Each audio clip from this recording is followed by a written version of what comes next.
قدیم مصر میں بلیوں کو مقدس کیوں سمجھا جاتا تھا؟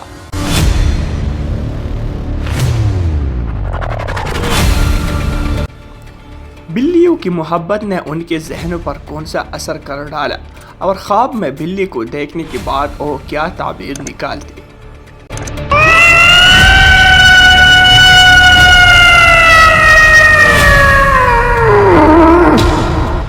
جنگی پلوسیم میں بلیوں نے کیا کردار ادا کیا تھا؟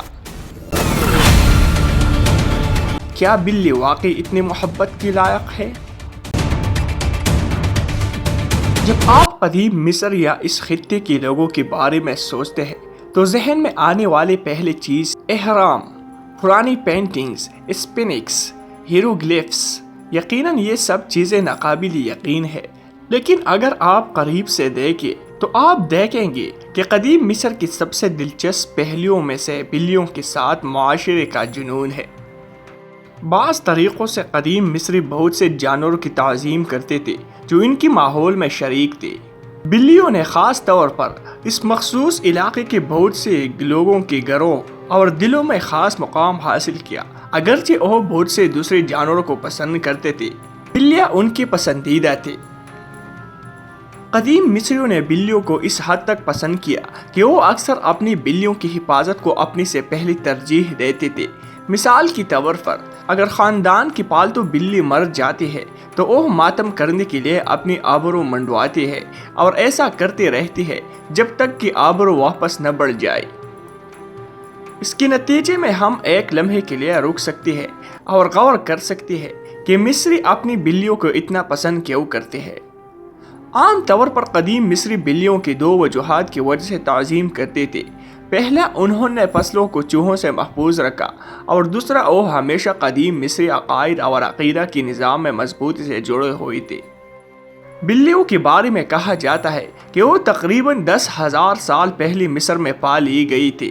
کچھ بلیوں کے کھیتوں میں گم ہونے کے بعد قدیم مصری کمیونٹیز بنیادی طور پر زرعی تھے اور انہیں اپنی مصنوعات کو چوہوں اور سانپوں سے گھسنے والوں سے محفوظ رکھنے میں نمایاں چیلنجوں کا سامنا کرنا پڑا۔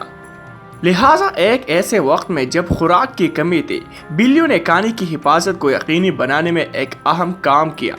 قدیم مصریوں نے جلد ہی دریافت کیا کہ جنگلی بلیاں ناگوار کیڑوں کا شکار کر کے اپنی فصل کو بچا سکتی ہے۔ بہت سے خاندانوں نے جلد ہی بلیوں کے لیے کھانا مہیا کرنا شروع کر دیا تاکہ وہ ان کی گھروں سے کثرت سے مل سکے۔ تقریباً تمام مصری خاندانوں نے ایک موقع پر بلیوں کو پالنا شروع کیا جس سے چوہوں اور دیگر کیڑوں کو دور رکھنے میں مدد ملی۔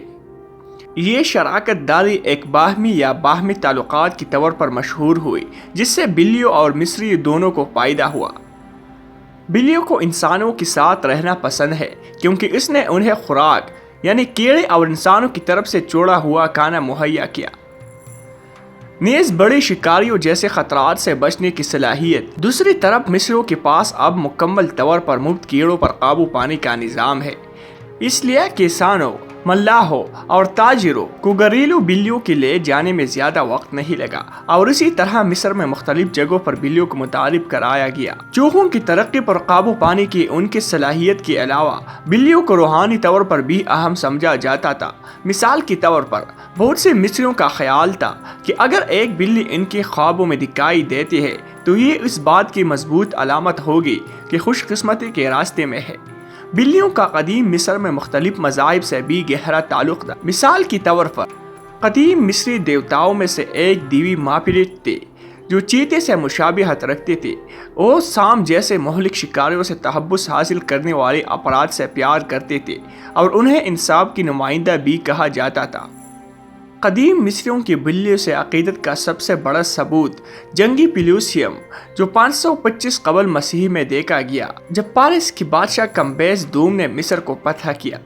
کہا جاتا ہے کہ کمبیس قدیم مصریوں کے بلیوں سے محبت کے بارے میں جانتا تھا، اتنا کہ اس جنگ کے دوران اپنے مفاد کے لیے اس عقیدے کو استعمال کرنے کا فیصلہ کیا۔ اس وقت اس نے اپنے آدمیوں سے کہا کہ زیادہ سے زیادہ بلیوں کو اکٹھا کرے اور بلیوں کی تصاویر ان کی جنگی ڈالوں پر بھی لگائی۔ جب پارسی فوج پلوسیم کی طرف بڑھنے لگی تو کئی بلیوں کو مصریوں کی طرف پھینک دیا گیا جبکہ باقیوں کو پارسی فوجوں کے بازوؤں میں رکھا گیا۔ مصری جنگ میں ملوث ہونے میں اس قدر ہچکچاتے تھے، یعنی بلیوں کو زخمی کرنے کے خوف سے کہ انہیں نے شکست کے لیے عرض کیا اور پارسیوں کو مصر کی سلطنت فتح کرنے کی اجازت دی۔ اس سب کا سب سے دلچسپ پہلو یہ ہے کہ قدیم زمانے میں بلیوں کی حفاظت کے لیے کئی ضابطے موجود تھے۔ مثال کے طور پر اگر کوئی شخص غلطی سے ایک بلی کو مارتا ہے تو اس کی سزا موت ہو سکتی ہے۔ بلیوں کی دوسرے ممالک میں تجارت اور برآمد بھی ممنوع تھی۔ نیز بلیوں کو ان کے مرنے کے بعد ممی کیا جانا تھا اور ان کے مالکان کو باقاعدگی سے ان کے لیے کانا چھوڑنا ضروری تھا۔ بلیوں اور ان کی مالکان کو بعض اوقات ایک ساتھ دفن کیا جاتا تھا تاکہ ان کی عقیدت کی گہرائی کو ظاہر کیا جا سکے۔